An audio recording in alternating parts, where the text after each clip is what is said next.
There are some anatomical structures in the lung that divided each lung to small parts as lobes. As you see here, the right one have 3 lobes as superior, middle, inferior lobes, and the left one have 2 lobes, superior, inferior. That these lobes separate from together by some fissures, that these fissures are in the lung surface and finally continue to the hilum of the lung. In the right one, there are 2 fissures as horizontal fissure, oblique fissure. That the horizontal fissure direction is the equal at the level of the 4th ribs, and the oblique one is the continue to direction of the 6th ribs. In the left lung, there is just one fissure as oblique fissure that divided the left lung to 2 lobes as superior and inferior one. Because of the existence of the heart in the left part, the middle lobe disappeared in the left lung and just included a very small part, this part that named as the lingula that we can see in the left lung, this part. Anatomically, in the lung we can see some surface and some parts. The posterior part of the lung named as the apex. Yes, the apex is the superior projection of the heart that mostly located in the outside of the thoracic cavity. Yes, its level is the upper than the first rib and clavicle. The base or basal surface or diaphragmatic surface is the inferior surface of the lung that located on diaphragm. Because of it, also named as the diaphragmatic surface. And also have another surface as this surface. Yes, as costal surface that is in the exterior and have contact to the ribs and also intercostal spaces, and the interior surface that is toward to the mediastinum, toward to the heart, that named as the mediastinal or medial surface of the heart, that the medial surface of the lung, that included the hilum. The hilum is a structure that the vessels and nerves enter or exit from the lung.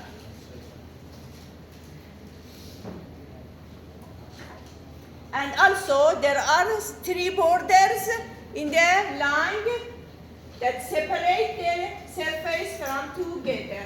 The inferior, the anterior, and the posterior one.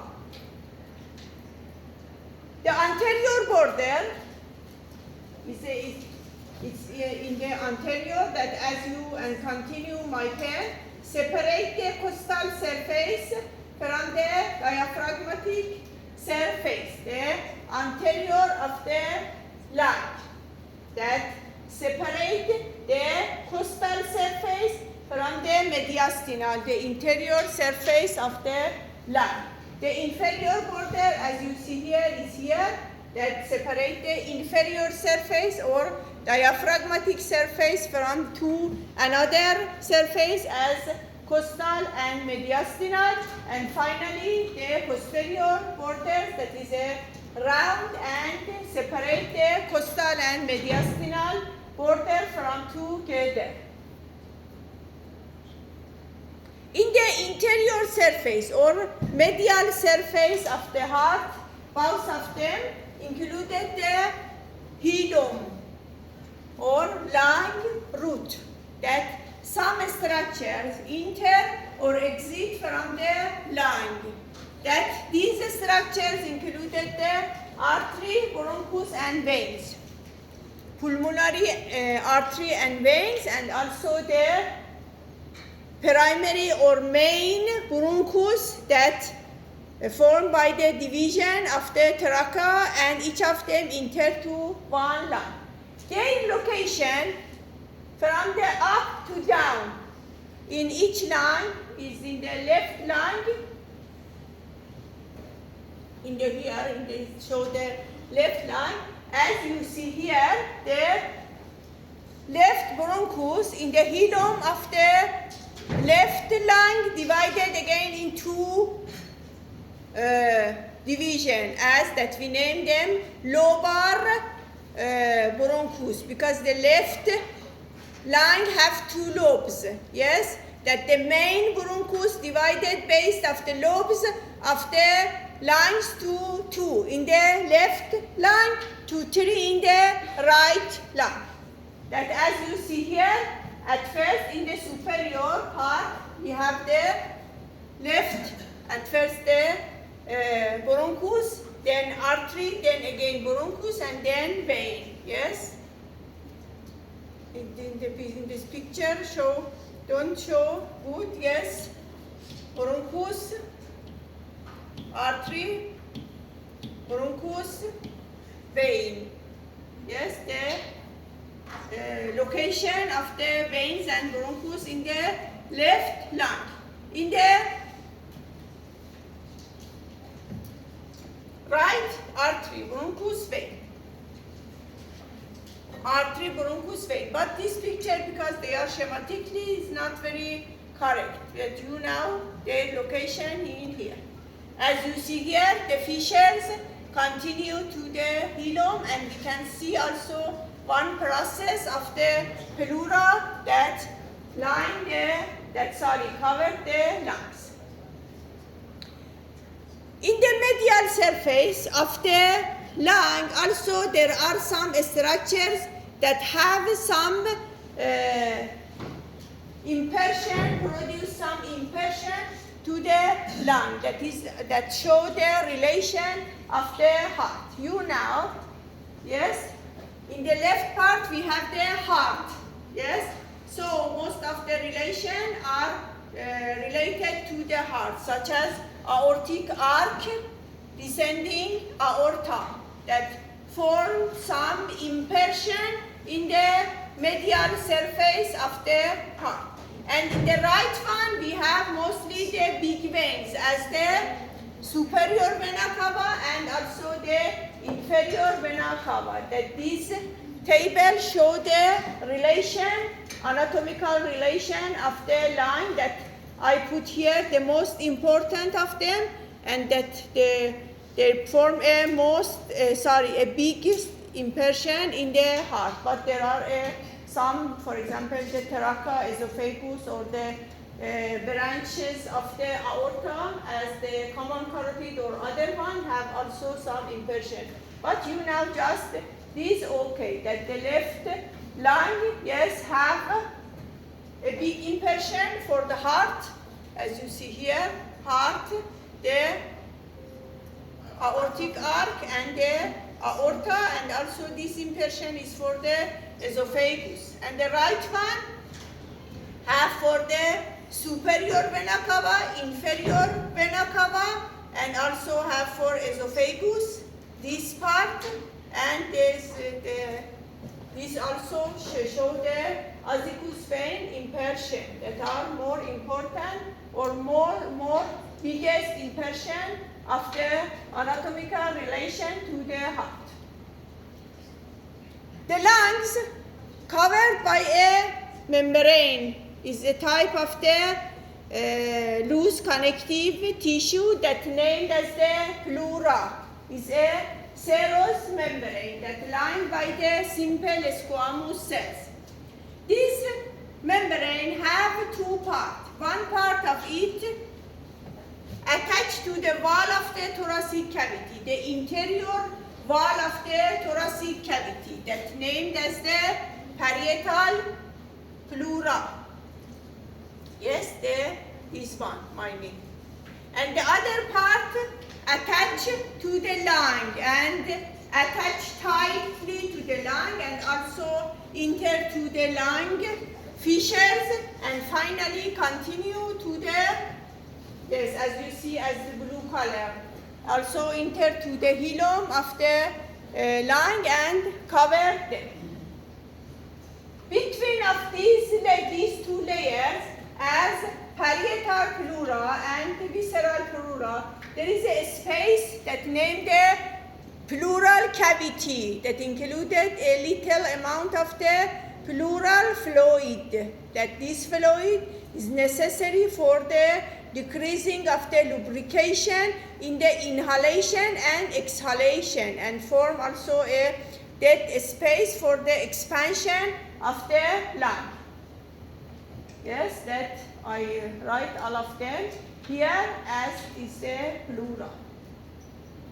What is the difference between the slide number 8 and number 7? Number 8 and 7? 7. What is the difference between I them? don't know, 8 and 7. Which of them? Explain, because I don't know the number of them. Yeah, this and no. This? This and another one. The second one? Yeah, this. What's the difference between the structure? This is show the lung root. Just is about the structures that are in the hilum. Yes? That the vessels or veins that enter and also the bronchus. The arrangement of them in the hilum. Yes? That here in the right, yes, we have three as artery, vein and bronchus. Artery, AB, artery, bronchus, vein. A, B, V, yes? But in the left one, yes, they are formed because the left bronchus in the hilum divided to lower type, yes? That we have here the B, A, B, V. Bronchus, artery, again bronchus, vein. This is the arrangement of them from above to down, yes? In the hilum. But here, these are some impression in the line, that some organs that located around the line and pressure to the line and form some impression, such as, for example, here is then show the location of the heart. Here show the aortic arch. What is the function of the bronchus? The bronchus, Yes. the function, the bronchus is the division of the trachea. Now I explain for you, yes? The trachea divided into branch as bronchus, yes? That also named the main bronchus or primary bronchus. Then the primary or main bronchus divided to some branches based on the lobes of the lung. That in the right one we have 3 lobar bronchi, in the left we have 2 lobar bronchi. That also named as secondary bronchus. Again, the secondary bronchus divided to segmental bronchus.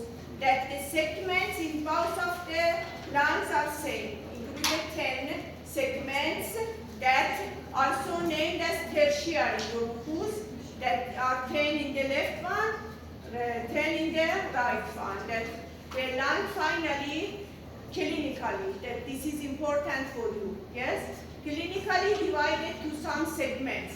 That each segment, yes, received 1 artery, 1 vein, 1 bronchus. That for example, in the surgery, when the surgeon want to remove some parts of the lung because of the cancer or maybe the other disease, yes, they remove the segments by their bronchus, artery and vein. Yes, they obstruct the veins and artery and bronchus, and the other parts of the lung can do their function. I remember just one information that Dr. Hassan Sada mentioned, that I don't remember very clearly, but I think right or left, one of them have 2 bronchus, and another one has just 1 bronchus. No, but so I think his main is here in the hilum. Yes, as you see here. Yes, the right one in the hilum. Have just left. Yes, primary bronchus. It means the trachea.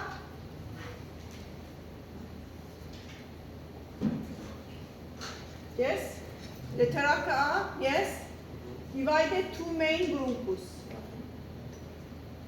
Left one, right one, yes. That the left one immediately before of the hilum, yes, divided into lobar or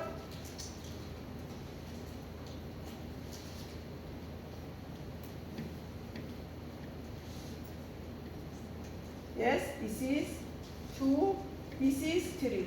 Because the right have 3 lobes, left have 2 lobes. This means that the division of the main bronchus in the left one occurred before of the hilum. Because here we have 2 bronchus, yes, and also in the left one. But in the right one, yes, after passing, yes, this line is the hilum. Yes, in the left one, yes, the primary one divided into lobar bronchus before of the hilum or root, but in the right one, after it passed from the hilum, then divided to 3 lobar bronchi. Yes, that finally again these 3 lobars divided to 10 in both of them. That's named as the tertiary or segmental. That each of them go to one segment of the lung. This means if this. Yes, this part, guys, is about the anatomy that remained from Dr. Hassanzadeh, and now we come back to the respiratory histology. Yes? After the larynx conduct or connected to the trachea. Trachea is a tubal cartilaginous structure that included around 18 to 20 C-shaped cartilage. Yes, as this. That they located on them in the posterior part. Yes, they have a C shape. In the posterior part, they open. It means don't have any cartilaginous structures. That these open structures connect together by a muscle that is a type of isthmus muscle named as the trachealis. And also the cartilage joined together by some ligaments and finally formed a tube-like structure as a trachea that conduct air from the larynx to the main bronchi. Then, as I said for you, trachea divided into main division as left bronchi, right bronchi. Main bronchus also named as the primary bronchus. Then, based of the lobes of the lungs, they divided to lobar division or secondary bronchus. That in the right we have 3 lobes. Yes, we have lobar bronchi, 3, 1, 2, 3. And in the left we have 2. Then, as I explained for you, they divided to segmental bronchus. In each lung, 10 segmental bronchus or 10 tertiary bronchus. And finally, the bronchus divided to a smaller division as bronchiole or bronchiole.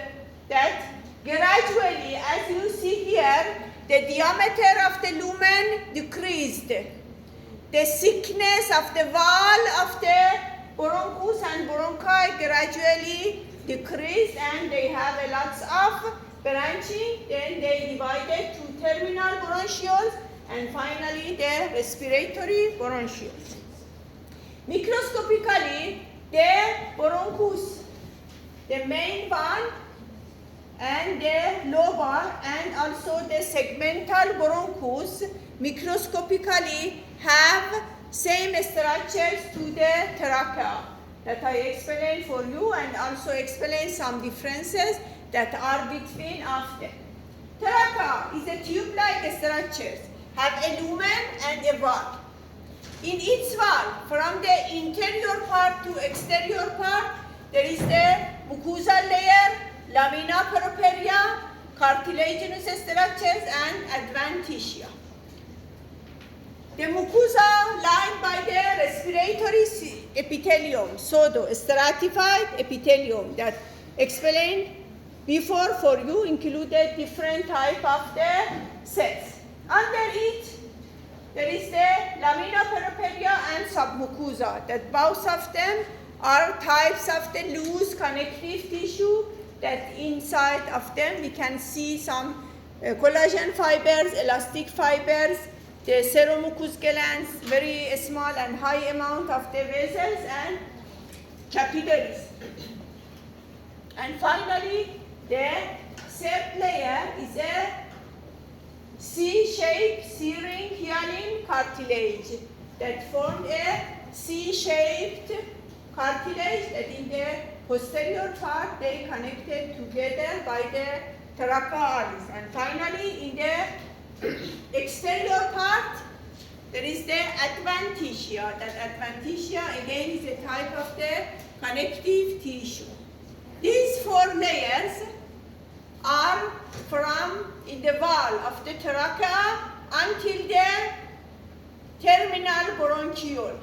But some changes occurred in them that I explain for you one by one. In more magnification, mucosal layer, respiratory epithelium, pseudo-stratified epithelium, ciliated columnar shaped cells, goblet cells, or here maybe, I don't know, we cannot identify the Kolchitsky cells and also the basal cells by H&E staining. The submucosal layer included the vessels and lots of serous glands and also mucous glands.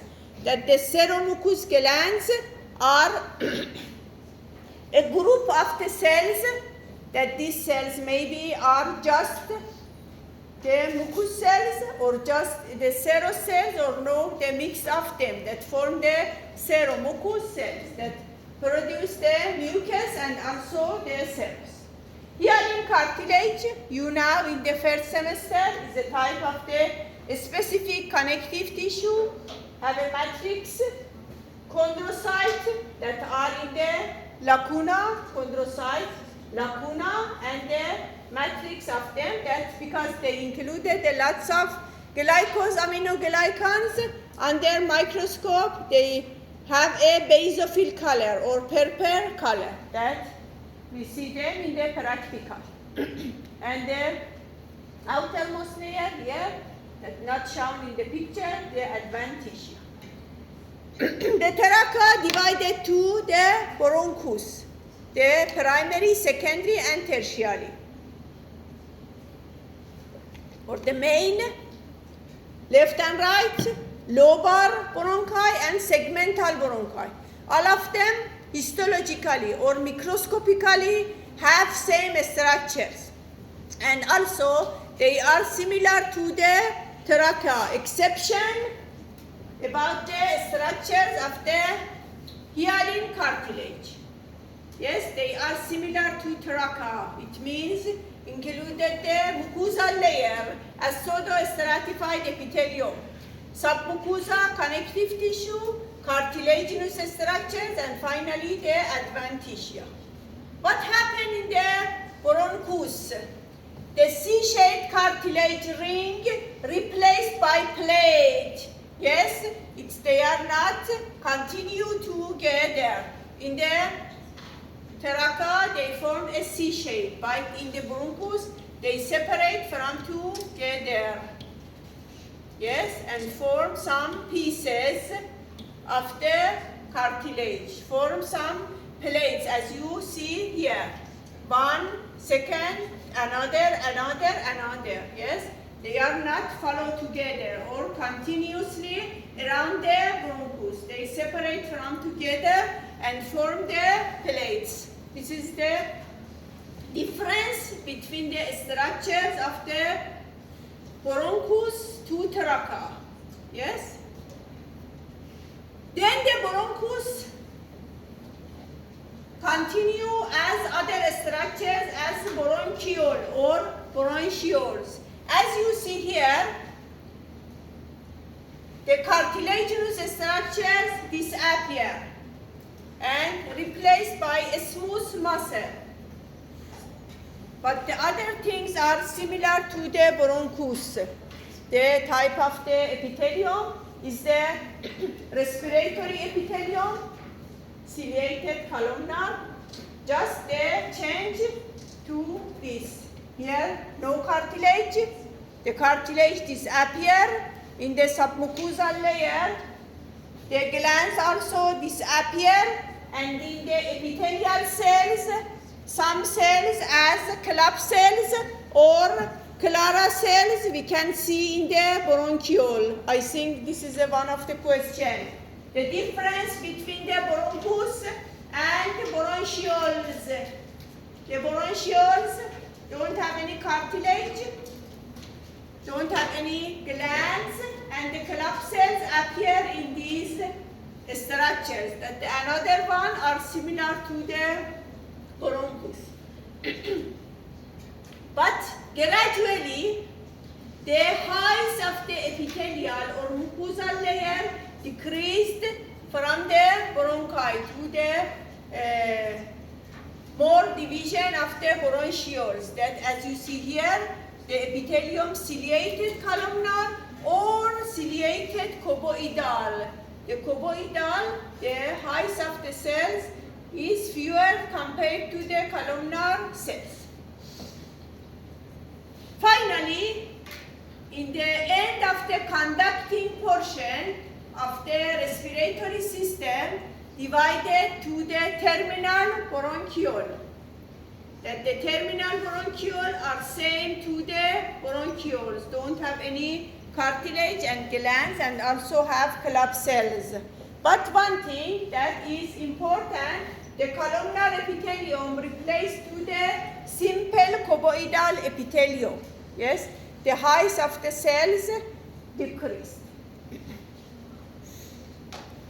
And the other one are sent to another part.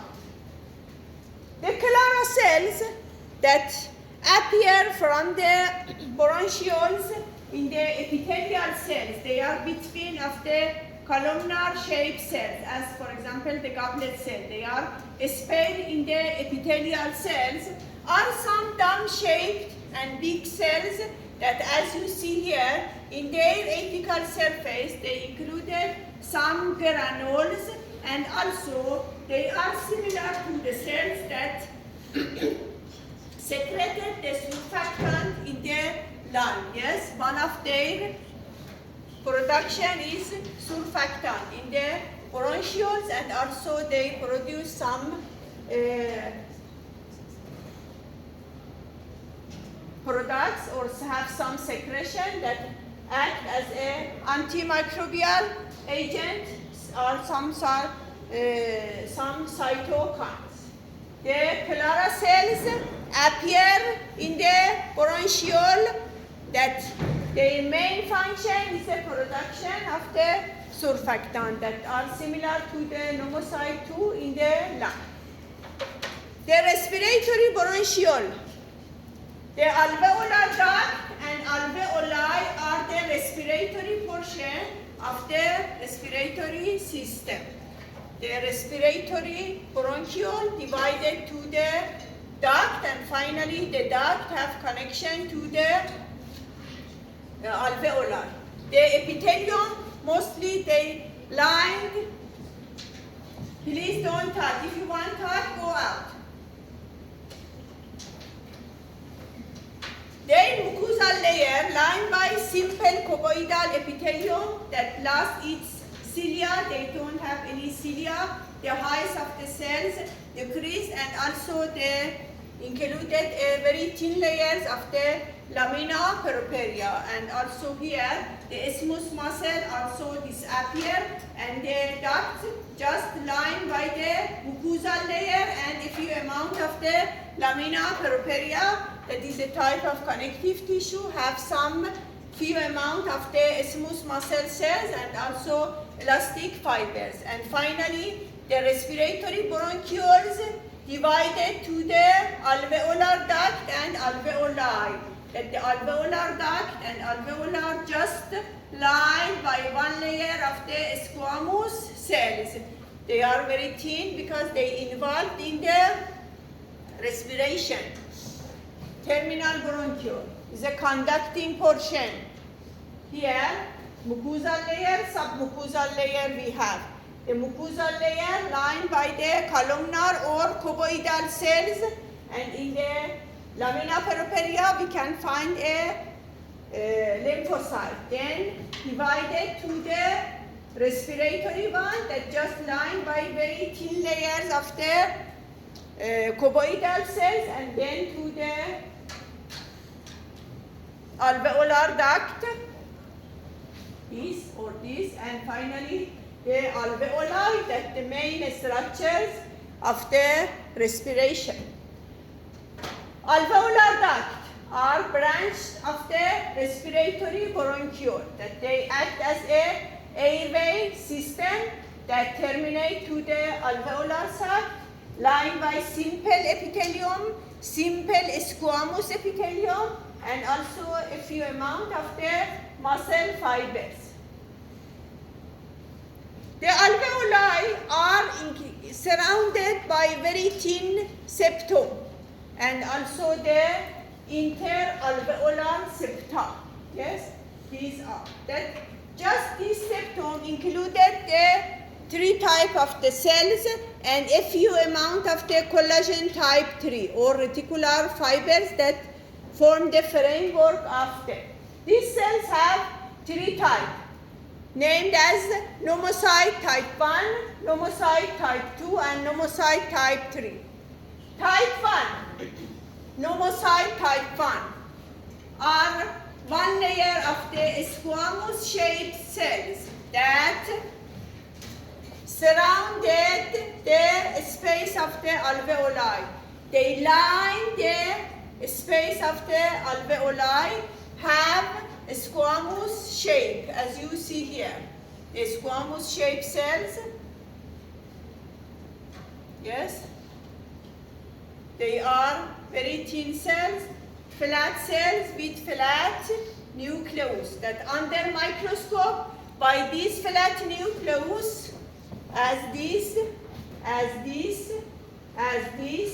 or this, yes, they line the septa, the interalveolar septa, and form the wall of the, yes, for example, this room is a one alveoli, is a space that included the air, the wall of them, yes, lined by the pneumocyte type 1, that also involved in the blood-air barrier. These between of the cells, we can find the desmosome at tight junction. Desmosome for attachment of them, and the tight junction you now. Prevent passing anything from paracellular space and are in the barriers of our body. Here we have a barrier.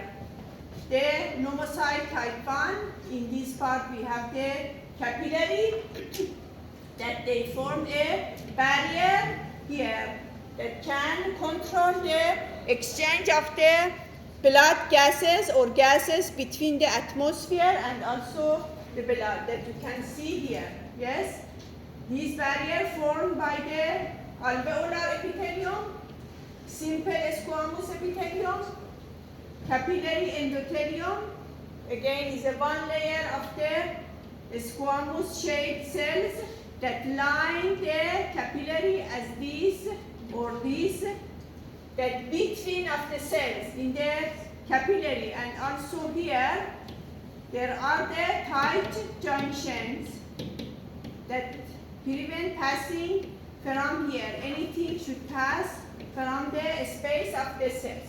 And the basement membrane of these two cells fuse together, and these three structures form the air-blood barrier.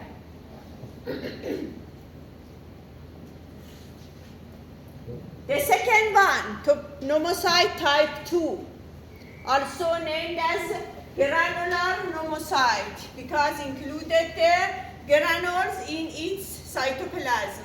Under microscope, they have round shaped or in the septum of the alveolar. This is the pneumocyte type 1. This is a type 2. By their shape of the nucleus, we can identify them. Pneumocyte type 1 have flat nucleus, but pneumocyte type 2 have round nucleus. Also, in their cytoplasm included some granules, that these granules included some chemical materials that don't need to memorize them. Just now, that these cells produce the surfactant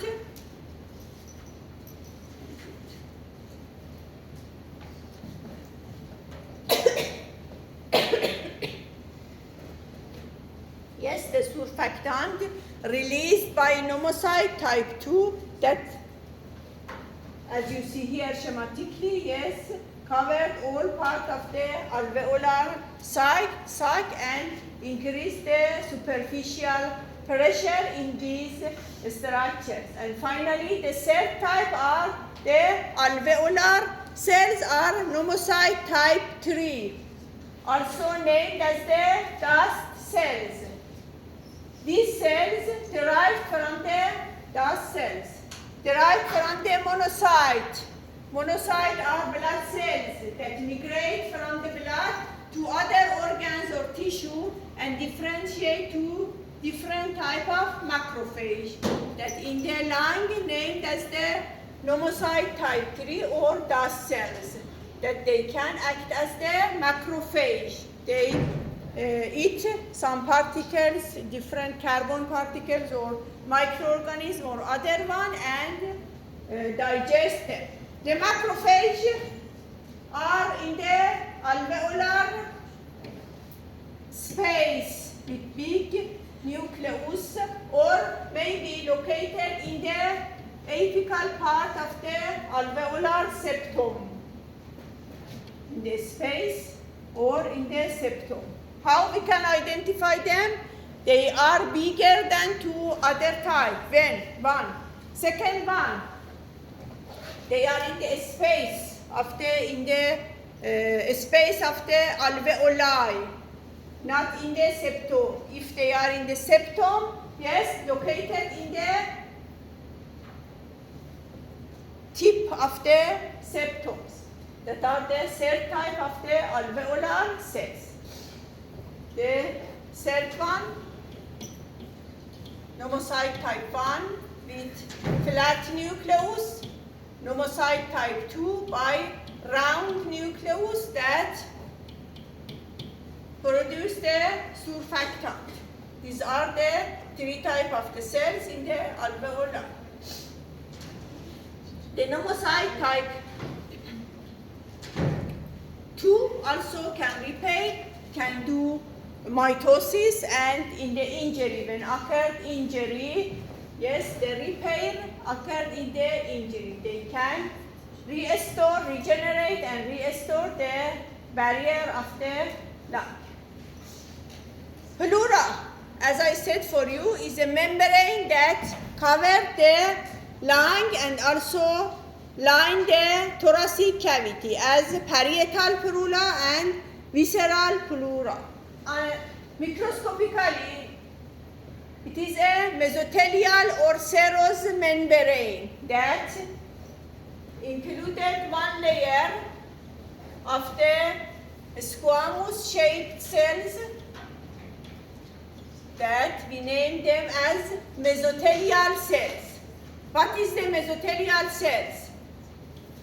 They are one layer of the squamous cells that line the membrane in our body as pleura pericarp, peritoneum. These three membrane. Name them the mesothelial cell. It's a type of epithelial tissue. Thus, under it there is the connective tissue. Yes, are in all part of the body.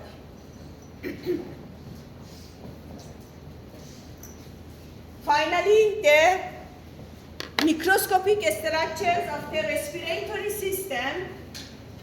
Anatomically, the respiratory system is a tube-like structure. It means in the interior part of it, there is a lumen or cavity that these lumen have a membrane, have a wall.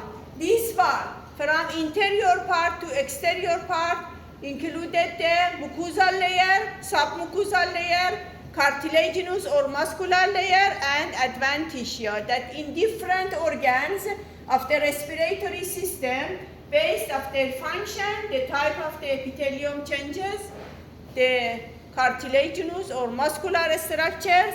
In some parts, they included the cartilage. In some parts, they included the muscles. As you see, because the lung have elasticity, and this elasticity is necessary for the inhalation and exhalation. In the interior part of the lung, there aren't any type of the cartilage, because the cartilage are rigid. They are in the exterior part of the lung.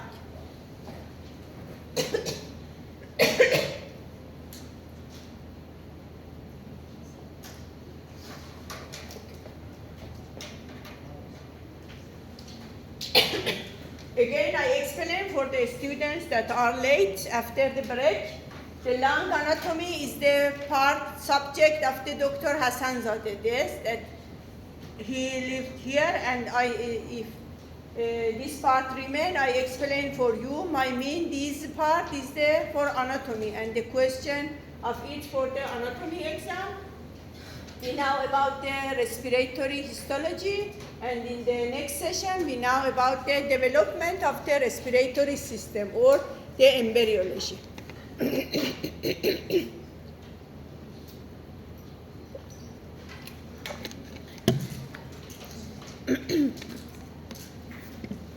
It's a little take long, yes, because we should start another session. We start the embryology in 10:30. Yes, 30 minutes have rest, and in 10:30 we have the other session.